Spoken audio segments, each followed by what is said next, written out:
my good friend Dylan Larck.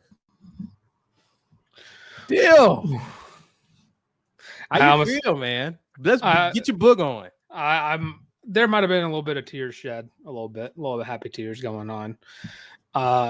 Man, back in the Final Four, second time ever, second time in my lifetime. Man, I don't think I could boog enough without actually like crying. Yeah, it's great to be an Auburn Tiger today.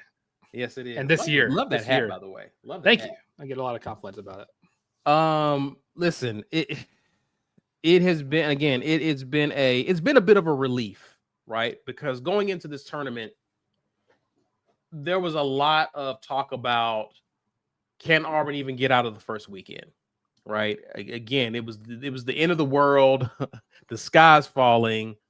Auburn lost 3 of its last 4. Can they even get there? And for Auburn to persevere, to actually look impressive while doing so, getting to the Final Four again, this has to be a bit of vindication for this team. And again, they had to kind of take on that kind of underdog mentality in terms of, hey, we're the underdogs here. People not believing in us to get the job done, but they pull it out.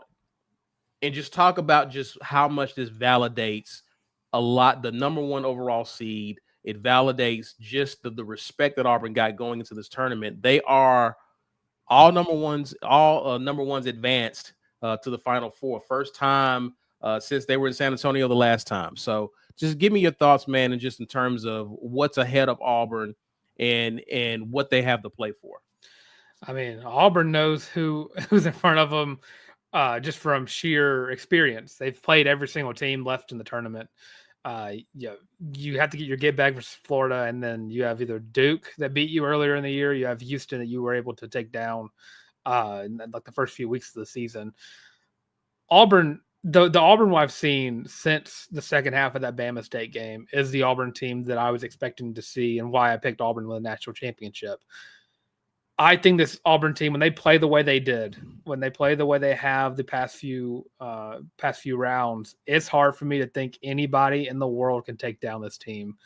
I mean, right now, I'd probably pick Auburn to beat probably the worst NBA team right now. That's how much bug I have in me towards this team, and just what I've seen. I mean, when Janai Broome went down, definitely heart-stopping moment. I was looking up how quickly I can donate an elbow, ankle, and however quick I can get that to him.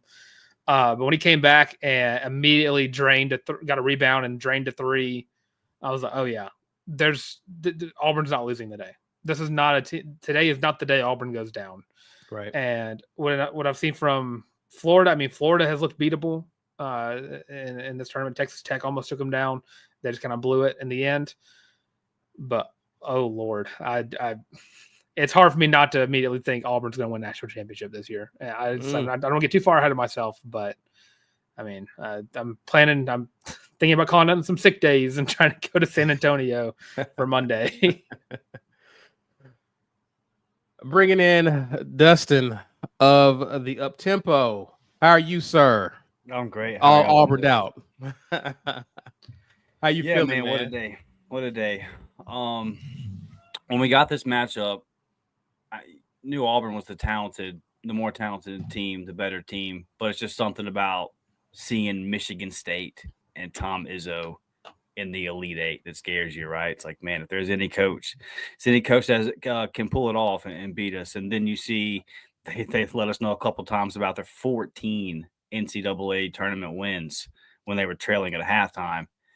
It's like, oh, that's pretty scary. Then you see Janai Broome go down. You know, this team, man, all year they've been resilient. They fought through adversity, and they've shown you time and time again. You know, you think back to last year, a team that won 25 plus games, but it was well documented that every win was a blowout, and that team wasn't ever able to pull out the close games, and they never, you know, you saw they got into a tight game in the second round of the tournament and weren't able to pull it out. This team, like Dylan just alluded to, has played one of the toughest schedules we've ever seen. They've been battle tested, and they've pulled it out time and time again. They've won every kind of game. They can win the race to 90. They can win the race to 60. Any kind of game, this Auburn team is equipped to win it. And, you know, it just was just not Janai Broom's best game of the tournament. Like, you knew Tahaj had his moments this tournament, right? Miles Kelly's had his moments down the stretch. It's been different guys every night, and that's a strength of the team. But you had to know at some point you're going to have to call on Janai, and he's going to be ready to go. He was efficient. He established himself early. The mismatch was there down low. Yeah. We heard, going back to the last game, it was all about the Twin Towers and blah, blah, blah, blah, blah. He's still able to get a double-double. He dominated tonight as well. I mean, obviously super efficient on the offensive end, kind of just getting whatever he wanted up until the injury. The momentum boost, because, like, I'm not going to lie to you guys, I didn't think it was as bad, but I was like, last time we got to the Elite Eight, we lost Chuma Okeke. Now we get here and we lose Janai. Like, there's no way this is happening again. And he comes right back out and hits that three. What a big momentum boost for the team this is. So, I think that it's just what this team has accomplished is incredible. When we look back at, and I know we still got 2 more games to go, job's not finished, all that. The goal for this squad is to win the national championship. But just kind of taking a look a second for what this team has accomplished, 32 wins, the teams that they've beat, and now we're in the Final Four. It's incredible, man. It's a great day to be an Auburn Tiger. And what's cool about it is if you think back to the last time Auburn made the Final Four, you had to slay all these dragons, right? The North Carolinas, we played Blue Blood after Blue Blood on that run. Kansas, to get to the Final Four today, you took down Kentucky in the Elite Eight. Like, to get to the Final Four today, this is a historic win. You faced Tom Izzo and Michigan State, and really you were the better team from the jump. I mean, you got kind of careless there at the end and made it closer than it had to be. Hey, BP, we can call a timeout, buddy. We can call a timeout if they got our guards trapped baseline. You can't take them home. He had 3 with a minute to go there. Some of those didn't have to happen, but super proud of this team, man. And I agree with you, Dylan. I feel confident in what this team's going to be able to do next week in San Antonio. I like where we're at.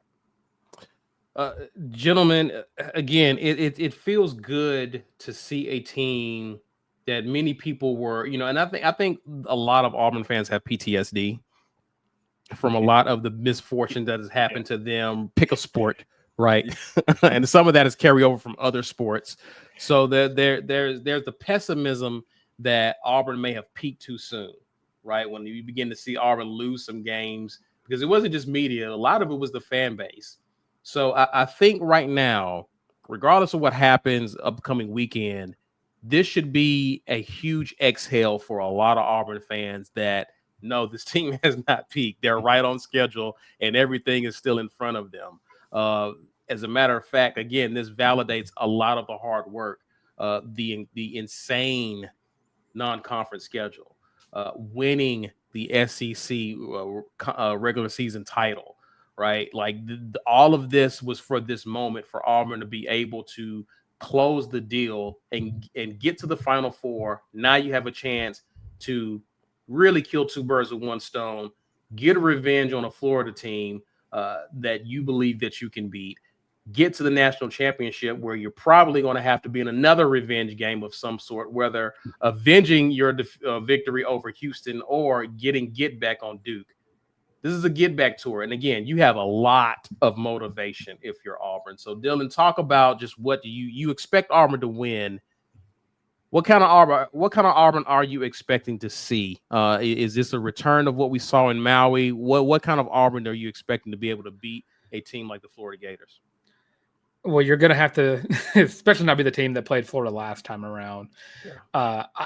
The Auburn I have seen, and Auburn, of course, it's been like a in chunks thing. Auburn's been a different team through the non-con, through the conference, or the first half of conference, through the second half conference. And at the early start of March Madness, it looked like Auburn was going to continue on their path. They're going to squeak by Alabama State, and then they're just going to fall off in the second round. But an ignition sparked in the second half. You saw a new Auburn.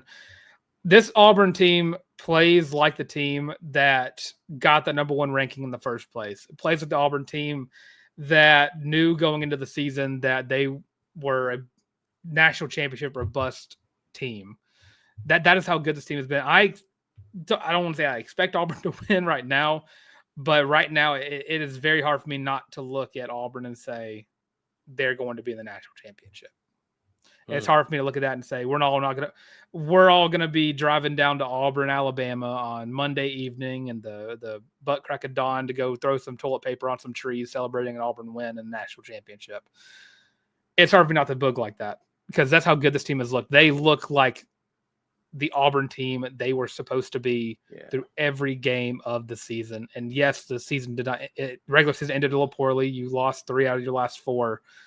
But this team does not play like the team that we saw throughout the SEC tournament. This team plays like the team that went into Maui and kicked butt left and right and took no prisoners. Yeah, indeed. And I'm also buying a Final Four hat as we speak.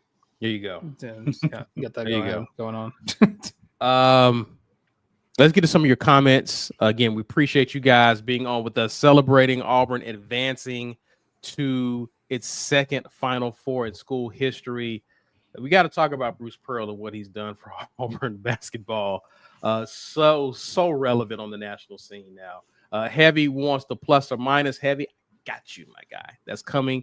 I would say that'd be coming after play of the game, but I think that's almost a foregone conclusion who that is. But I'll ask anyway.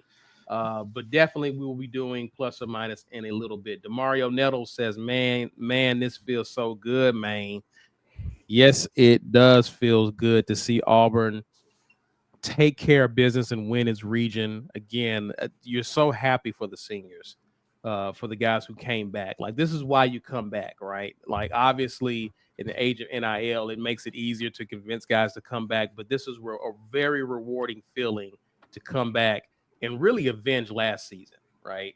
Obviously, you had expectations to go a lot further last year. This feels good to get this far this year. And again, the job's not done. So, yes, an amazing feeling. I can't wait because I had to get ready to do the show. I recorded this. I can't wait to see the celebration and see those guys celebrate. So, happy for them. Chris K says, War Damn Eagle, Virginia still double dribbled 6 years ago. Yes, they did. Never. #never forget, Chris K. Thank you for the comment there. Royce Butler says, War Damn Eagle, War Eagle back at you, good sir. Fire Freeze, thank you, sir. With a $100 super chat, says a few shekels for the Final Four travel fund. God bless you. God bless you, Fire Freeze. War Eagle back at you. Cool Breeze just became a member, part of the Green Name Gang. Thank you, Cool Breeze. James Barnett says, well, we took care of the state of Michigan. Call me. All in one weekend. Went through the state of Michigan in one weekend. It's a good feeling. Again, Auburn, the SEC got the best of the Big Ten in this one, right? So, obviously, there were some other victories. I think there was another matchup with the Big Ten, wasn't there? I think it was Ole Miss. Ole Miss fell to Michigan State, but Auburn was able to take care of the tournament Big Ten champions and the regular season Big Ten champions. So awesome to see that. Mercy says we own the entire state of Michigan. War Damn Eagle. Let's talk real quick about. Again, we're in a celebratory mood, celebrating Auburn's advancing to the Final Four. Let's just talk about Bruce for a second, man. The issue and the concern that a lot of people had is that Bruce needed to get, and we talked about this a little bit, Dylan, but Bruce needed to get out of the first weekend, or we were going to have a conversation about how Bruce excels in the regular season, maybe even excels in the SEC tournament. But ever since that Final Four trip, he's been laying eggs. He's now in his second Final Four in 6 years. Sweet 16, Elite 8, now Final Four with a chance to get to the championship game. Let's talk about Bruce Pearl and this victory lap that I know he's taking right now, because again, you kind of blast those sentiments. Those sentiments have to go away for another 6 years now. Thoughts on that, Dustin? Oh, well, he's got 10 tournament wins now, or maybe it's 11. Well, they said he had 10 coming in today, so now 11 tournament wins as Auburn's head coach. The most at Auburn all time. Auburn never made the Final Four. He's got us there twice now, and we all know that we got hosed the last time we went there, and we wouldn't even been in that situation. I think Auburn would have been up on Virginia handily if you would have had a healthy Chumo Kiki, and you probably would have then went on to beat Texas Tech and win the national championship. So, and ifs and buts and all that kind of stuff, but still, perspective. The COVID season, I feel like that team was at least going to get out the first weekend. I mean, they were playing great basketball. I thought that team was going to make the Sweet 16 at least. At least they were probably going to go on a little bit of a run. Were they a Final Four team? Maybe not, but that team would have got out the first weekend, especially the way that Isaac was playing, Samir was playing. Like, they were playing great ball. Nothing you can do about that situation. So, yeah, I mean, anyone that's saying that, you got to shut up. And I get it, because he had only done it one time, and it was pretty consistent. You were winning the first game, losing the second game. I would argue that most of those teams, outside of the Walker Kessler year and Jabari year, but most of those teams, that was kind of their limit. Like the team 2 years ago where we lost to Houston in the round of 32. That made sense to me. That was like that team's limit. They were around a 32 team that year. When you look at resources, and Bruce had an all basketball facility on tab, ready to go. And they canned it because the football team's got to build a new scoreboard that they're not even going to put any damn points up on anyway. He just felt, well, I mean, am I a liar? He's really, man, and what he does for the university, supporting all the other programs and just out there being an ambassador for Auburn. There's never any excuses. And Bruce came into Auburn pre-portal, right? So it was like a real rebuild. I mean, there was times I sat there. I was in Neville the night where Ben Simmons came in with LSU, and they ran one play. They just ran high ball screen. Ben Simmons went to a strong hand and laid it up, and they beat our brains out because we got Simeon Bauer running point. There was nothing we could do. We didn't have the bodies. We were playing like six guys. Yeah. I'm old enough to remember Auburn players getting investigated for point shaving. Pretty damn embarrassing. So where we are now, I mean, let's just look at and like, who is Bruce Pearl? What has he built this program on? It's pretty simple. Look at the opposing team scores in this tournament run. Alabama State 63, Creighton, a team that can fill it up from deep, 70, Michigan 65, Michigan State 64. It's defense. You know what this program is going to do. And I could tell early on in this game that Auburn was locked in defensively. And if we look forward a little bit to the Florida game, Florida got us specifically on our rotations. Yeah. Our defensive rotations versus Florida were terrible. Just a lack of communication, bad communication. We let them get open from deep time and time again. I doubt very highly that happens twice. And I like the fact that we're going to play a team that we've only faced once, and they're one of the few teams that kicked our ass this year. Because I like our groups. I like our group's mindset. So I'm excited. I'm excited for this next weekend. I think it's going to be historic. I don't think we're done winning games. And Bruce Pearl is obviously the greatest basketball coach in Auburn history. And if he brings home a chip, and there's still 2 big games to go, but if he brings home a chip, then you can have a conversation of where he is all time for all of Auburn's head coaches. So, I mean, he's Jay Jacobs. Thank you, buddy. Thank you, Jay. Best thing you ever did, my guy. No, I echo those sentiments. I think Bruce Pearl, for what he's done, because it's not like he's doing what Duke is doing, right? It's not like he's doing what some of these blue blood schools are doing, where they're getting some of the best of the best. Now, obviously, he has raised the ceiling in terms of Auburn recruiting, but some of these amazing blue chippers out of high school aren't necessarily considering Auburn over Duke, right? They're like, these kids are going to these big time programs.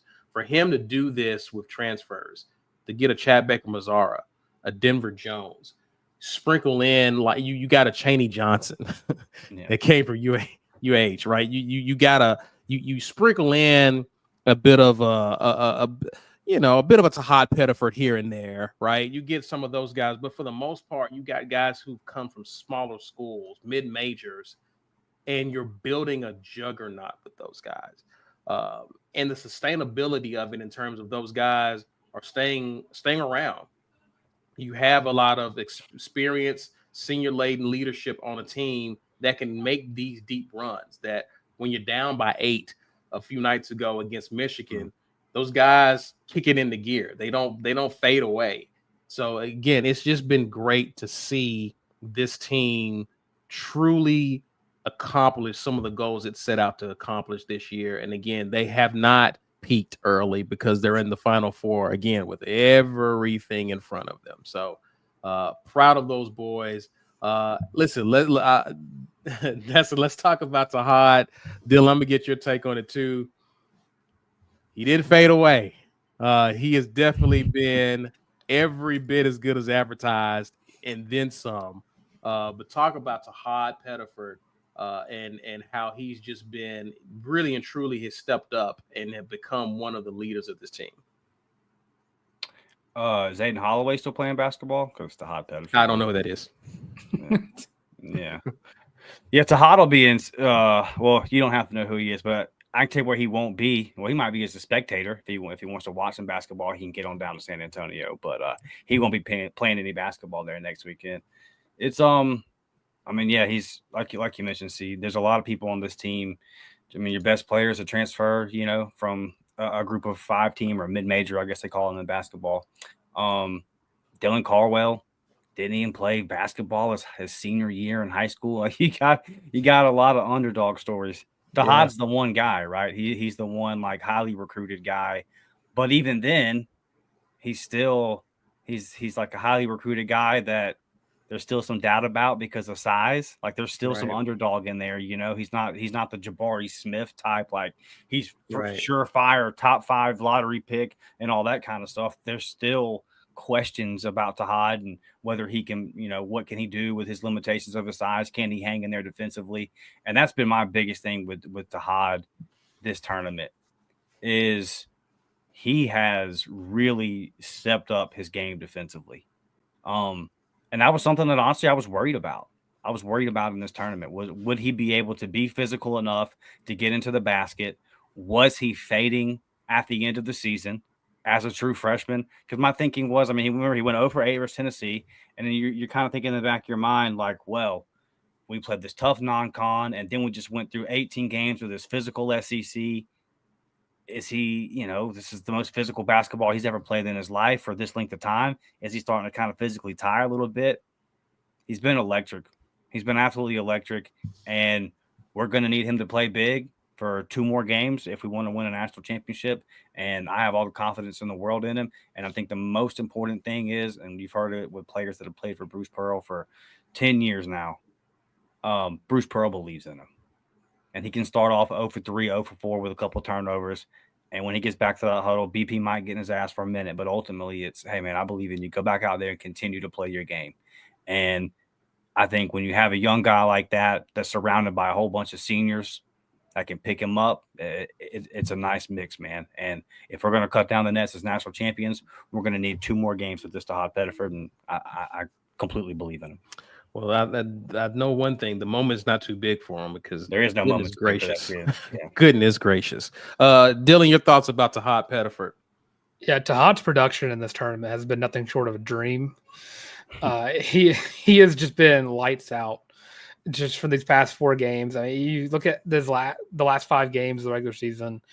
He had great games versus Kentucky, A&M, and Alabama. As the tournament started, then he had 5 points versus Ole Miss. He didn't score a single bucket versus Tennessee. And then Alabama State, you started to see, okay, well, maybe Tahad's going to be someone you can look to in this tournament. You're like, oh, well, maybe Tahad. He scored 16. Then Creighton, 23 points. Michigan put up 20. In this game, he put up 10 points, but production-wise, he was outstanding defensively. And, I mean, him and Dylan Caldwell both are 2 guys I was not expecting to be the people to take over the tournament, take eyes off of Janai Broome in the tournament at least. Those 2 have been phenomenal. But, yeah, Tahad Pettiford, I mean, he has been everything as advertised and even more. His play, his confidence level is something I forget he's a freshman sometimes when I'm watching him play. He does not play like a freshman. He does not play like someone who's a few months out of high school. This is a guy who knows he's playing alongside seniors, knows he has to step up his game and his confidence in the biggest stage in college basketball, maybe even basketball in general. Yeah. Well, let me get to a few more chats here. Cleveland Brown says Auburn is ready for more. I see what you did there.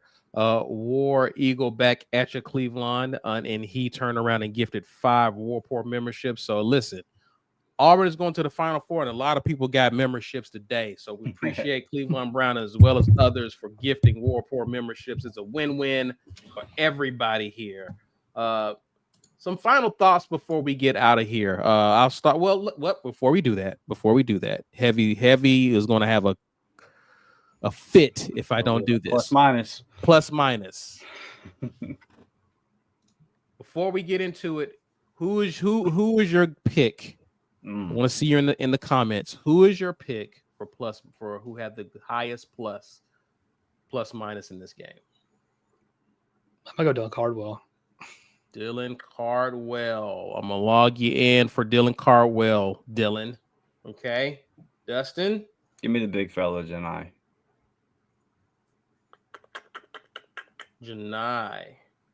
Okay. Got a little bit tight after he got hurt. Person with the lowest plus or minus was Chris Moore. He had a -8. Behind him, interesting enough, was Denver Jones with a -2. Yeah. So tied for third behind him is +1 is Dylan Cardwell and Miles Kelly. They had 1. Okay, so Dylan won't have the highest plus or minus this game. That leaves us with Janai Broom, Chad Baker-Mazara, Tahad Pettiford, and Chaney Johnson. Janai Broom had a +3.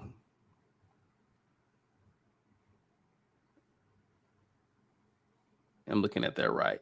Chaney Johnson had a +9. That leaves us with Tahad and Chad Baker-Mazara, and the person with the highest plus or minus, Chad Baker-Mazara. He was a +15 in this game. Tahad Pettiford was a +11. So Chad Baker-Mazara had the highest plus or minus in this game. So congrats to him on the highest plus or minus. Player of the game is a given. It's you gotta give it to Janai. Hurt arm and everything. He on potentially one ankle, one arm, went out there and sunk a huge 3 in the game. Much needed 3. That game probably would have been a lot tighter had it not even come out and done that. But huge effort by him. He was a dog. This was the player of the year that many people was talking up throughout the season. So happy for them. Final thoughts before we get out of here. I'll start with you, Dylan. Oh boy, this now it's going to start looking ahead. Florida currently the favorite. I think they just named Florida and Duke as the top 2 national championship favorites.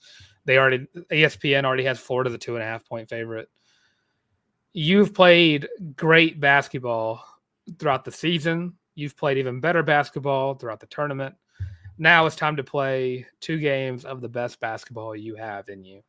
Auburn is the best team in the country, most complete team in the country.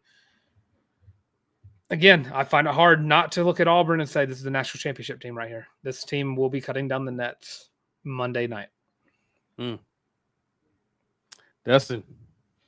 Yeah, I'm with you. I mean, Dylan, I'm right there with you, dude. I'm right there with you, and I am a very, very cautious Auburn fan. Been through a lot of pain in this Auburn journey, as I'm sure all y'all have, man. Just really, really proud of this program, proud of this team. When you had the regular season that we had, you couldn't come out and lay a dud. And we've all had to listen to Yale time and time and time again. And, that's a race now. That's you got to San Antonio. You've made history. Definitely want to finish the job like Dylan alluded to. But just you get the most wins in team history. look at those wins. Like, look at who those wins have come against. Like, you just murders row the teams that you've beat. Yeah.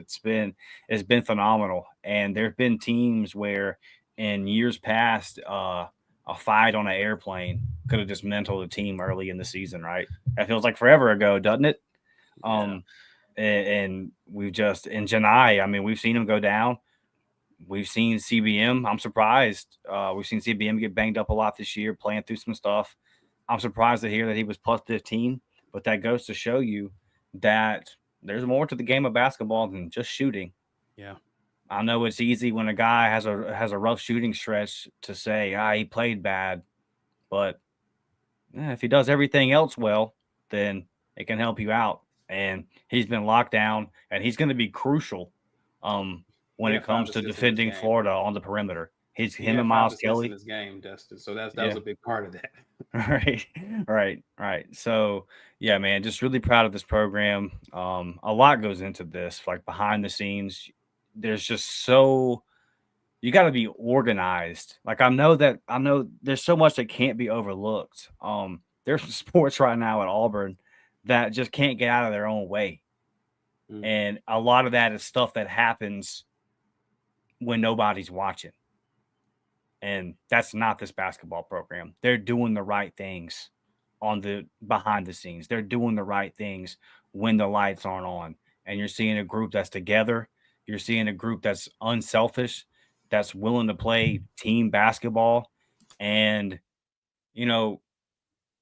it could be so easy. It could have been so easy for this team to gas out as the number one team all year, having to play all these tough matchups night after night after night. And they just continued to bring it. And they've turned their game up. They turned their effort up. I was kind of worried about the rebounding coming into the tournament.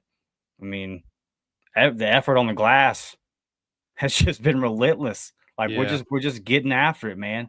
And balls kind of bouncing our way. I think back to the one that Tahad just got across half court. I'm yelling at Bruce Pearl in my living room here. Call the timeout. What are we doing here? But we're kind of getting some of those bounces, and that's gotta be a thing for you too to get this far. So we're looking good, man. We're looking really good, but just really, really proud of where this program's at.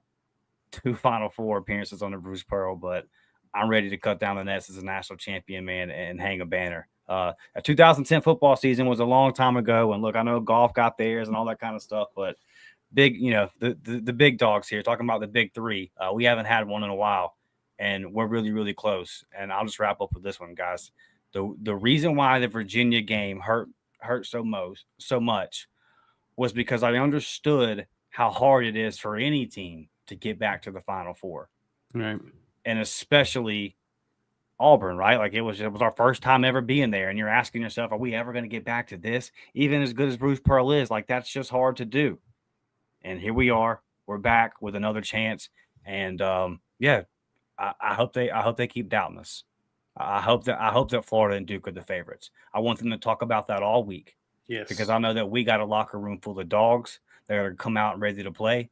And I take us over anybody right now. The way we're playing defense, man. Because you can have 3 or 4 minute stretches where you're struggling offensively if you're putting the other team in that same predicament 3 or 4 times a game, which right. Auburn has consistently done all year. So keep playing defense, protect the basketball, don't give up easy buckets in transition, and we're looking good, boys. We're looking good today. Rest up Janai. Hope he gets better. Want him to be close to 100%, if not 100%. And let's go out here and finish the job. But we appreciate you guys hanging out with us, celebrating Auburn advancing to his second Final Four in program history. The book continues throughout this week, and hopefully Auburn is booking on a week from tomorrow. Guys, we appreciate you hanging out with us. Please be sure to share this video, smash that like button, and subscribe before you get out of here. You can find us on Twitter and Instagram at The War Report. You can find us on TikTok at TW Report.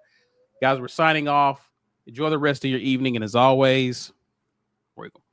Call God.